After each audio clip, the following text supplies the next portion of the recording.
इस माया खेल से आपकी वृत्ति हटे और प्रभु में लगे।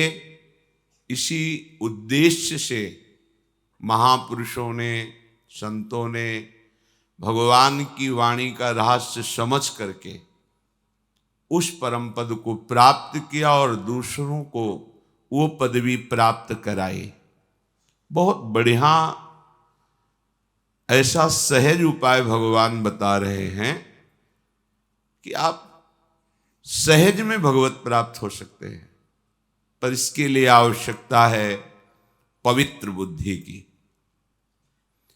यदि आप पवित्र बुद्धि वाले नहीं हैं तो इसका गलत भाव लेकर के अधर्माचरण करेंगे और सोचेंगे इसको भी भगवद अर्पित कर देंगे। तो आप ये अच्छे से समझ लो, यदि शास्त्र सिद्धांत के अनुसार चलोगे और वो कर्म समर्पित करोगे तो महान फल देने वाले बनेंगे। यदि शास्त्र विरुद्ध आचरणों को समर्पित करोगे तो वो भी कई गुना बढ़कर फल देने वाले होंगे। तो अधर्माचरण का फल भोगते भोगते तो हम निकल नहीं पाए, और उन्हीं अधर्माचरणों को यदि प्रभु को समर्पित करेंगे तो कई गुना बढ़कर मिलेंगे। तो कब हम भोग पाएंगे, कितना भोग पाएंगे? इसलिए बुद्धि को पवित्र रखकर सुना जाए। तो विपरीत बुद्धि का नाश संतों के संग से होता है। जब संत संग प्राप्त होता है तो उनके अनुभूत वचनों से हमारे अंदर जो विपरीतता बैठ गई है, भगवत प्रतिकूल आचरण करने का स्वभाव बन गया है, वो नष्ट हो जाता है। प्रतिकूलस्य वर्जनम, प्रभु के प्रतिकूल आचरण नहीं होने चाहिए।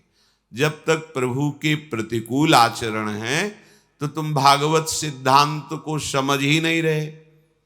मनमानी आचरण कभी भगवान के अनुकूल नहीं हो सकते। जो गुरुमानी हैं, जो शास्त्र ज्ञानी हैं, जो संतों के वचनों के अनुसार चलते हैं, वही अध्यात्म मार्ग में उन्नति प्राप्त करते हैं। अध्यात्म मार्ग अर्थात माया निवृत्त परम सुख, परम आनंद का मार्ग। एक जगह से जब पूर्ति होती है तो सर्व कामनाओं का वो नाश कर देती है। वो है श्री भगवान के चरणारविंद। प्रणत कामदम पद्मजार्चितम धरणि मंडनम ध्येयमापदी। भगवान श्री हरि श्री कृष्ण चंद्र के चरणारविंद ही ऐसे हैं कि अगर कामना करके भी इनकी आराधना करोगे तो उस कामना की पूर्ति होगी और आपके हृदय में विवेक होगा, वैराग्य होगा और भगवान की भक्ति बढ़ेगी। चाहे जिस भाव से आज तक जिसने श्री हरि का आश्रय लिया उसका सर्व मंगल हुआ। पर यदि हम भगवद भाव विहीन किसी देवता की आराधना करते हैं तो सम्यक अनुष्ठान होने पर केवल वो उतनी ही कामना की पूर्ति करता है, फिर कामना मन की चाह और बढ़ जाती है। वो इतनी बढ़ती चली जाती है कि हम ये भूल जाते हैं कि हमारी मृत्यु भी होनी है। मृत्यु जो सब कुछ हरण कर लेगी, ना शरीर रहेगा, ना शरीर संबंधी रहेंगे, ना कोई कामना की पूर्ति वाली भोग सामग्री रहेगी। तो अविधि पूर्वक सब हो गया, कुछ हाथ नहीं लगा। ज्यों ज्यों मनचाही कामना पूर्ण होती है त्यों त्यों मन चाह असीम होने लगता है। सीमा नहीं रहती कि इतने मिल जाए तो अब कछु नाथ न चाही मोरे। आज तक कोई ऐसा नहीं हुआ कि प्रभु आप इतना कर दो बस मैं तृप्त हो गया। आज तक नहीं, बहुत देखा है। आप क्या समझते हैं आपकी कामना पूर्ति हो जाएगी तो आप भगवत प्राप्ति के मार्ग में चल देंगे? इतनी कामनाएं, इतनी समस्याएं आ जाएंगी कि आप निकल ही नहीं सकते।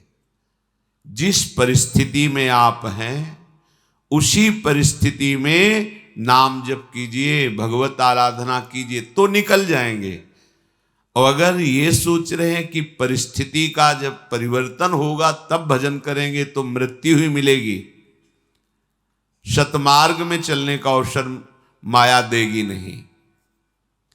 भोगों की प्राप्ति में आज तक किसी को तृप्ति नहीं हुई। आज तक कोई भी इतिहास साक्षी है ऐसा नहीं बोला कि ये भोग हमें मिल गए, अब हमें कुछ नहीं चाहिए। कोई नहीं बोला। अगर कोई ऐसा बोला है कि अब कछु नाथ न चाहिए मोरे, तो वही बोला है जिसे भगवान के चरण मिल गए हैं, दूसरा नहीं। जीव की आत्यंतिक तृप्ति केवल भगवत प्राप्ति से ही होगी। पायो परम विश्राम राम समान प्रभु नाय, अब कृतकृत्य भयो मैं। कृतकृत्य आप कुछ नहीं चाहिए। ये केवल प्रभु के प्राप्त होने पर ही होगा। और ब्रह्मा के रचे हुए समस्त लोक लोकांतरों की भोगों की प्राप्ति पर ऐसा कभी नहीं हो सकता।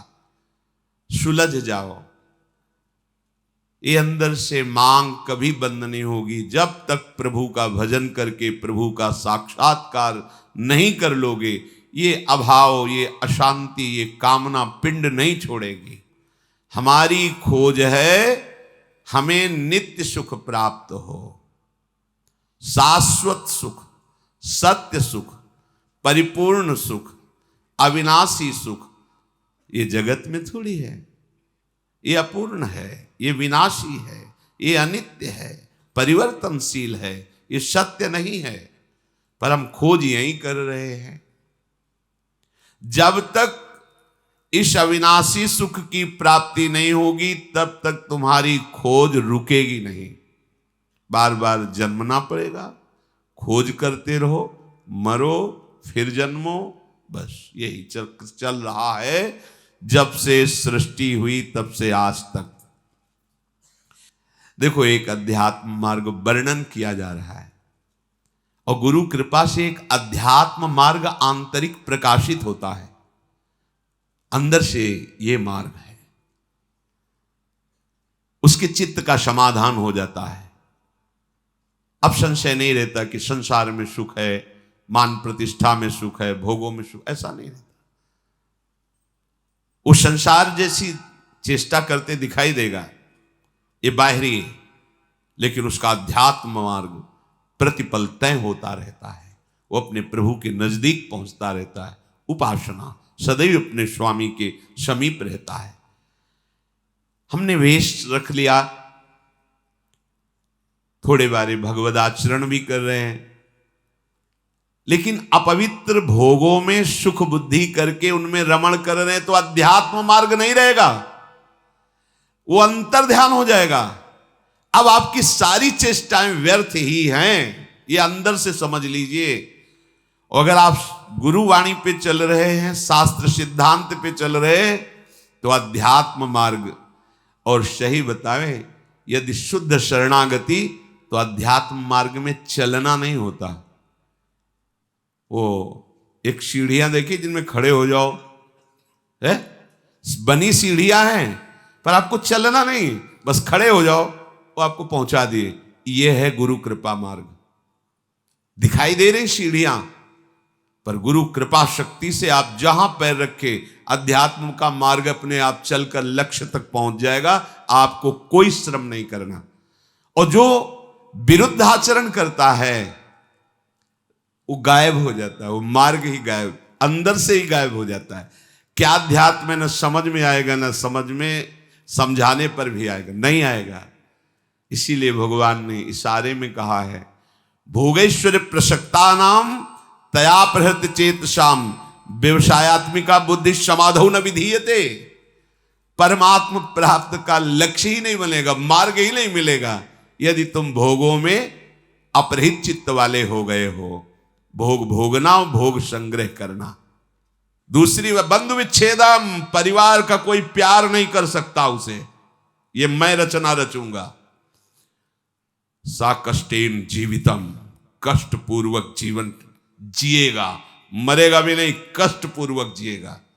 अब लगता है कि प्रभु ऐसी कृपा आप मत करो, ऐसी कृपा। अब इसका आंतरिक भाव, जितने अमंगल, जितनी कामनाएं जो हमें आज तक संसार में दंड देती रही, अहम त्वाम सर्वपापेभ्यो, सर्वनाश कर देता हूं। किसका? अहम त्वाम सर्वपापेभ्यो मोक्षयिष्यामि मा शुचा, सर्वनाश कर देता हूं उनका जो मेरे शरणागत को स्वप्न में भी दुख देने की बात सोचे, चाहे वो कर्म हो या कोई भी हो। अगर ऐसे तो हृदय उत्साहित होता है ना, जब कह रहे हैं उसका सर्वनाश कर देता हूं तो घबरा जाते ना कि ऐसा। बंधु विच्छेदम, क्या? भाई, माता, पिता, परिवार, उसका मैं बन जाता हूं, मैं उसका भाई बन जाता हूं, मैं उसका दोस्त बन जाता हूं, मैं उसकी मां बन जाता, सारे संबंधों का पोषण मैं करता हूं स्वयं। सा कष्टेन जीवितम, वो मेरे प्रेम में व्याकुल होकर अपनी श्वासें पूर्ण करता है। ऐसा नहीं कि असाध्य रोग हो गया तो कष्ट से जीवित, नहीं। ये हम अंतर की बात जो प्रभु ने समझाया वो तुम्हें बता रहे हैं। नहीं, वो तो बिल्कुल ऐसे बोल दिए जिससे सब भयभीत हो जाए। बहुत कीमती वस्तु को भयावह जगह रखी जाती है। हमारे मन में जो भोगों की स्फुरणा होती है उसके कई कारण होते हैं। एक तो होता है संचित पाप राशि जो पूर्व में जमा है, प्रायः इसी से भोग स्फुरणाएं होती। दूसरा संग से होती। आपकी पाप राशि से स्फुरणा ना हुई तो कोई भोगी पुरुष ऐसा मिला, परमाणु होते हैं। पूज्य श्रीधर बाबा की कुटिया में जब जाते थे, आप सच्ची मानिए, घुसते ही ऐसा लगता जैसे मशीन फिट कर दी गई हो। मंत्र चल, एकदम रफ्तार से चल पड़ता। और जे 8 बजे रात्रि के जाते थे चरण चापने, जे ही उनके चरणों को स्पर्श करते, ऐसा लगता हम किसी दिव्य भावलोक में बैठे हैं। क्यों? उनके परमाणु, नाम जापक संत, रात दिन नाम जापक, ऐसे परमाणु उनकी हर वस्तु में, कोई भी वस्तु उनकी छुओ के एक दिव्यता थी उसमें। ऐसे ही जैसे वो रात दिन भजन में लगे तो उनके हर वस्तु में परमाणु, ऐसे ही रात दिन जो भोगों में लगे उनकी हर वस्तु में भोग के परमाणु हैं। सावधान, उनके आसन पर बैठना, उनकी थाल में पाना, उनका स्पर्श होना, उनका संभाषण होना, उनसे मित्रता करके उनका चिंतन करना, ये भोगों को बढ़ावा देना होगा। इसी को विपरीत देखो संतों के प्रति, उनके समीप बैठना, उनका जूठन पाना, उनको देखना, उनसे संभाषण करना, भजन का बढ़ावा होगा। देख लेना। पूर्व संचित पापों से जो स्फुरणा होती है उससे बहुत सहजता में बचा जा सकता है, लेकिन प्रगट कुसंग से जो स्फुरणा होती है इससे बचना बड़ा कठिन होता है। पूर्व पापों से स्फुरणा सबके हृदय में होती है जब तक भगवत साक्षात्कार नहीं हो जाता।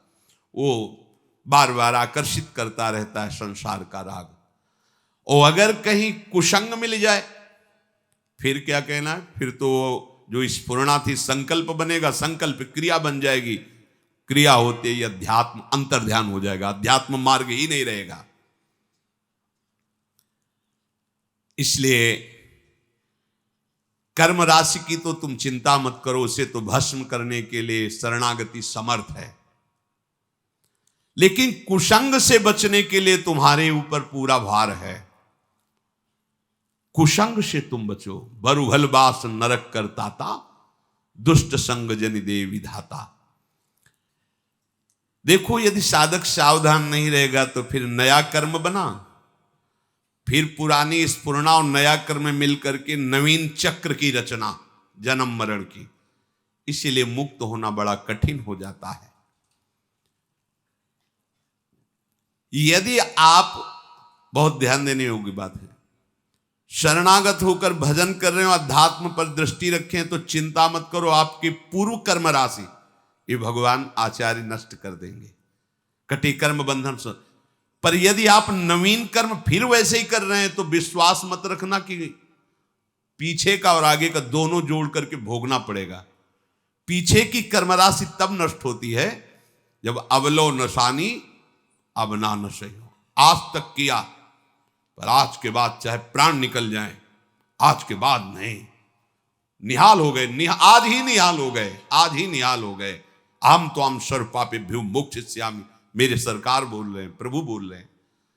पर यदि ऐसा कि नए कर्म भी क्रियमाण भी पापाचरण हो रहा है, फिर नहीं, सिद्धांत काम नहीं करे, फिर पीछे का लागू हो जाएगा।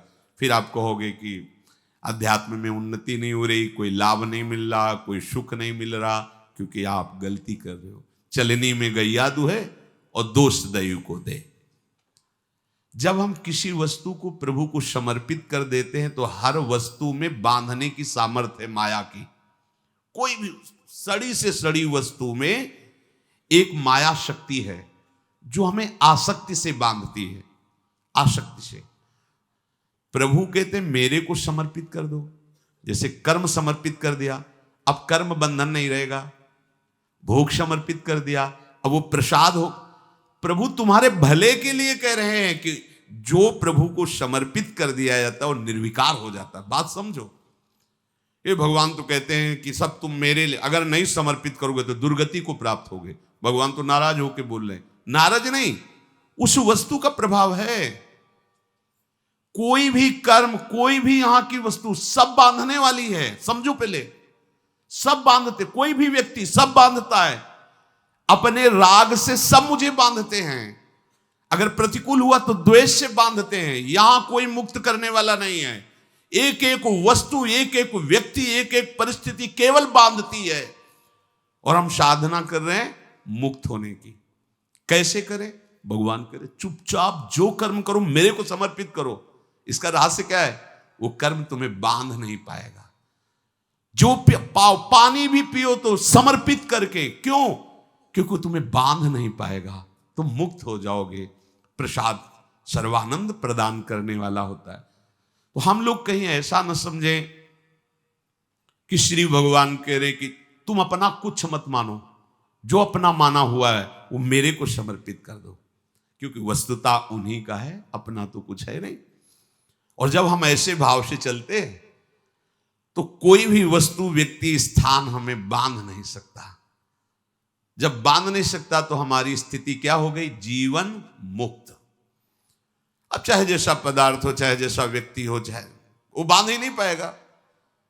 जब प्रभु को समर्पित जीवन हो गया तो अब तुम्हारा जीवन जीवन मुक्त हो गया। इसीलिए भगवान बार बार कहते हैं अहम सर्वभव यज्ञ भोक्ता। मैं यज्ञों को भोगता हूं, समझ तू, मैं ही भोगता हूं। जैसे आप प्रसाद पा रहे हो, तो जब हम प्रसाद पाते हैं ना तो पहले श्री जी को बाहर भोग लगाया, फिर हम एक एक कवल में अंदर लगाते हैं। हृदय रूपी सिंहासन में हमारे प्रियालाल विराजमान है और वो पा रहे हैं एक एक कवल। जो भी खाते पीते हैं हृदय मंदिर में मेरे प्रियालाल विराजमान है, वो पा रहे हैं। ये मुख उनके पवाने के लिए, हम भोगता नहीं। और वैसे भी सिद्धांत में भगवान कहते हैं कि भोक्ता तो मैं हूं। अहम वैश्वानरो प्राणी नाम देहमाश्रिता। वैश्वानर अग्नि के रूप में मैं समस्त प्राणियों के देह में विराजमान होकर उस अन्न को पचाता हूं। तो कौन पा रहा है? प्रभु पा रहे। हमारी सारी चेष्टा प्रभु के लिए हो जाए तो अभी जीवन मुक्त हो जाए। तो जो भी हम क्रियाएं कर रहे हैं, जो भी हम भोग लगा रहे हैं, तो क्या ऐसी गंदी क्रियाएं, ऐसी गंदी भोग वृत्ति हम प्रभु को अर्पित कर सकते हैं क्या? तो बचो। जो प्रभु को अर्पित नहीं कर सकते वो खाओ मत। जो प्रभु को अर्पित नहीं कर सकते वो क्रियाएं कैसे करोगे तुम? अरे जब सद क्रियाएं तुम्हें शुभ क्रियाएं ना बांध पावे इसलिए वो कह रहे हैं समर्पित कर दो, तो असत क्रियाएं जो समर्पित नहीं होती हैं उनसे तुम्हारी दुर्गति हो जाएगी। और ये जीवन केवल भगवत प्राप्ति के लिए है। इसलिए एक एक क्षण अपने प्रभु के चरणों में समर्पित करते हुए उनका सतत स्मरण करो। श्री राधा वल्लभ लाल की।